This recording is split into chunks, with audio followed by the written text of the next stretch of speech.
Families across the world are adapting to the changes of daily life due to the COVID-19 pandemic.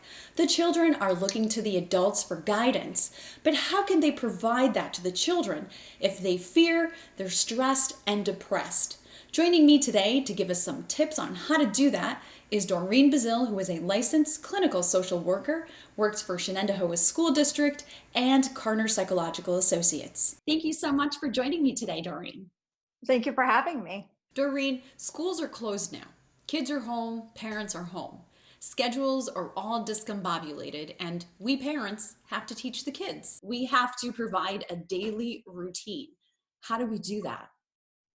That is a very good question. And I hear from a lot of parents that they're struggling, especially if you have really young ones and you have to do the online schooling. So the students that I work with are primarily high school students. So they're kind of on their own, they have their own schedule. And then the elementary students, it's difficult because they are relying upon parents to not only schedule them and get them into a routine, but also to help with the educational component to it. And then provide structure and routine. And on top of that, many parents, including myself, have to work. So here we are in this predicament where you're at home, you're hopefully you're in your own space and you're doing your work, and hopefully your kids are able to somewhat be independent and be on a Chromebook or facilitate their own kind of educational piece. I know Shenendehowa School District, because I work there, I know they've been really, really good with online school learning in such a short period of time. So they're doing Google Classrooms. They're also very receptive to getting a parent email. If you struggle at all, feel free to email the teachers and ask, like, hey, with this assignment, is there anything that I can do better? There's a lot of online tutorials that are good. But I would say, for the most part, is getting that routine and getting that structure down, but then also kind of taking care of yourself is important, and making sure you're getting your kind of space. If that's going out for a walk, getting some peace and quiet, reading a book, just give yourself some time to kind of decompress. On social media, you see pictures of charts that parents have created for their children. Is that something that is going to help parents, or is that going to make everyone in the house stressed? That is a good question. It depends on the family. It depends on the age of the kids. For me, and I have a 15-year-old, we don't have a particular written visual schedule, but for younger kids, visual schedules are very important. So if it's something like putting something up, just, and it doesn't have to be like, 9 o'clock, get up, 9:15 eat breakfast, 9:30. It doesn't have to be that specific. It could be something like, before 9 o'clock, you're out of bed, you're showered. Something that I like to give a lot of parents a tip on is get ready as if you're going to work. Get ready as if you're going to school. So get up, shower, get your breakfast, get yourself together, go throughout your school day, work with your children on what needs to be done at a certain time. Definitely give breaks. In school, you have lunch, you have recess, you have transitions between classes. And I think that's something that a lot of parents forget at home. It's just like, do your work, but you need kind of like that time as a break. So if you get a 15-minute break, there's online activities, there's yoga, there's, have them do push-ups, have them do the teenagers. Do it together. Yeah, TikToks. And I saw that you did a few TikToks yourself. I'm guilty myself. That you're having fun and you're breaking up the day. But then at the end of the day, maybe transitioning, if you're a parent or if your kids come home from school and they change and they just, physically changing your clothes, getting out of your work clothes is a mental mindset that, okay, I'm leaving work and now it's home. So you want that to make that transitional period, and just changing your clothes and getting into your, regular home. And having the kids clothes. do that as well. Mm-hmm. Yes, because I heard some parents, actually, some adults that I work with were struggling. And I said, you know what, maybe you should just get yourself together and, put your work clothes on and not your pajamas all day. Let's talk about social distancing, because kids are still struggling with that. I mean, kids are in school, they socialize with their friends, they look forward to the cafeteria break. I struggled with that with my 13-year-old. For a week and a half was telling her, you can't. And she kept asking me, but I want to go over to this friend's house. Can this friend come over? And I kept explaining to her why and the reason behind it. How do you have any tips for parents, like how to explain this? Because kids don't understand that. That is, it's a very big concern right now. And again, like I said before, I have a 15-year-old and she does Snapchat and she'll see her friends together and she'll say, well, my friend, can she come over because she's only staying at home and will only go between these two houses. But what I'll say is that the parent's working or the brother or sister's working. And so you just cannot take that chance right now. And when I tell her, I say, it's not like, I would like to turn the phrase around from social distancing to physical distancing. I wish almost they didn't even use social distancing, because socially, I'll tell her, you're on Snapchat, you're doing your TikToks, you have, we can do stuff like this, we can do FaceTime. You're still socializing. It's just a different medium of how you're socializing. So it takes that kind of negativity away from that. You're still getting socialization. It's just a physical distance. And right now we need physical distance. We're living a very stressful time. Parents are scared and stressed. How do you talk to the children about what's going on without increasing stress and fear among the children? It depends on your child. I always believe in like independent, if your child tends to be on the anxious side, and that might not be something that you choose to talk too much about.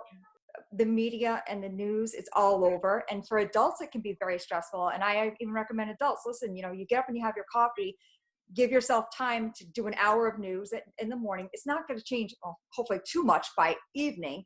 Give yourself some time to watch it then, but not have it on all day, and kind of, give yourself a break from it. As far as describing it, I would say, it's like it's an illness. It's something that's going on, and we are doing the best that we can do to stay safe without causing any worry or anxiety. And, I described it to the little ones, like, it's like when you have a storm or you have, a snowstorm, we stay inside. We don't really drive during a snowstorm because, it can be dangerous. We could slide off the roads. So what we're doing is we're staying in to be safe because we're in this unpredicted storm, so to speak, and we just don't know what's occurring around us, and we don't know when it's going to end. And I think that's what causes so much anxiety, not just for kids, but for adults, is that we don't know when this is going to end. But I let kids and families know, to let their kids know that it will end and things will get back to normal. It'll take a while, but to kind of embrace this new normalcy. Let's embrace these times where the things that you're not losing. It's a grieving process because you're losing the contact that you have on a regular basis, but then also you're spending more time with your family. You're spending more time, even though families can get on each other's nerve, you're spending time with your family, your pets, if you have pets. Try to like learn new ways to cook, exercise, board games, break out the old board games, maybe for kids. And I saw, again, I'm bringing up your TikTok. It was amazing. Doing TikTok with your kids and say, hey, teach me what you guys are doing. And it helps just build better relationships. So it's something that we are gaining some things, is that we are building better relationships with our families, our immediate families that we live with. And since you were talking about everyone in that same household getting on each other's nerves, how can you do that without getting on each other's nerves? Like, what should we all do? It depends because, to be frank, there are families that are living in small apartments, or small areas, and it's difficult. You can't physically get away from everybody. But if you have that ability, if you're in a house where you can have your own space during the day, if it's mom working, it could even be in the bedroom where she's doing her work in the bedroom, and then everybody's in kind of their own physical space. That's ideal. But if you don't have that, it could be putting headphones on. It could be some way to kind of physically distance yourself. It could be if you're in a room and there's 3 kids in one room, you could have one chair turned one way and maybe one chair turned the other way, and try to build like a little area. They're separate areas. You can have fun with it. You can say, you know what, this is going to be your spot over here. It could be a walk-in closet. This is going to be your spot. And have them decorate it. Have them put all their stuff in there and try to make it fun. And that's, again, for the little ones. Teenagers, that's another ball game. They're all right. They get bored so quick. But again, that's where I think where the headphones come in and the breaks come in hand. What about video games? I know, I see a lot on social media where parents say that the kids are just playing video games all day. What's your advice for the parents on that? I would say, as you would any other school day, any other vacation, whatever your family norm is, if it's 2 hours or an hour of video games, as much as you can, stick to that. Like, stick to that consistency, because that's very important. What I'm hearing from a lot of the teenagers that I'm working with is that they will play their video games at night, and now it's almost like a vacation, so to speak. Well, I don't have to get up physically for school, so I go to bed around 1 or 2 in the morning, and so that they're not getting out of bed until sometimes noon. I have some students that aren't getting out of bed until noon. And again, that's not a healthy way of doing it. They don't even know what day of the week it is. No. But then again, if you say as a parent, I can say to my daughter, you had to get up at 6 o'clock in the morning on a regular school to get on the bus or to get driven in. But now you can get out of bed, but during the work week, it's 9 o'clock. You need to be out of bed and ready to start your school day. And then also have a bedtime is recommended, and because it's the sleeping patterns that you don't want to get kind of off course, so that when it's weekend time, the weekend is the weekend. And however you kind of had your weekend, try to make it as similar as you could to what you had before. Now let's talk about the parents. We always hear, take care of yourself in order to take care of others. So what is your advice for parents so that we don't lose it?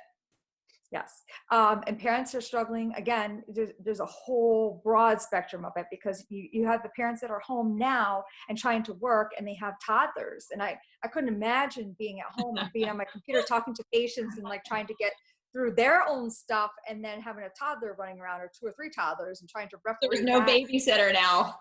No, yeah, and the daycare. And then also you have on the other spectrum, you have parents that have lost jobs, and they're worried about when they're going to be able to pay rent, and when are they going to be able to get food. So that's another thing. But it's however you tend to cope. My coping as a person has always been exercise. So now that the gyms were closed, happened to be my big thing, oh my goodness, what am I going to do? How am I going to get through this? I have been running now, so I adjusted. So I think a lot of us feel disappointed right now because what we expected to have, what our everyday routine didn't meet what our outcome was. So I'm used to going to the gym every morning, and now I can't do that. So now I have to readjust and reset. And so I said to myself, I'm still going to get up. I don't get up at 4:30. I get up at, when it's light out.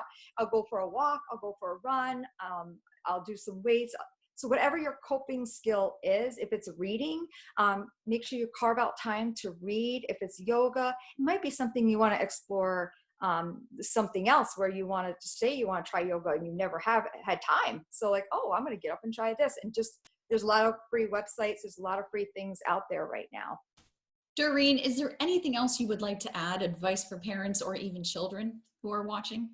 Yeah, if you're feeling stressed to the point where you feel like you need help beyond what is going on, you really feel like you're kind of on edge, there are resources out there. There are parent resources at the schools. There's the school counselors, the student support counselors.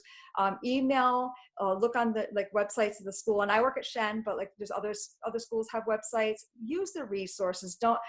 Don't let it, the pride, and don't let yours to say this is not a big concern. People are there. Talk to people.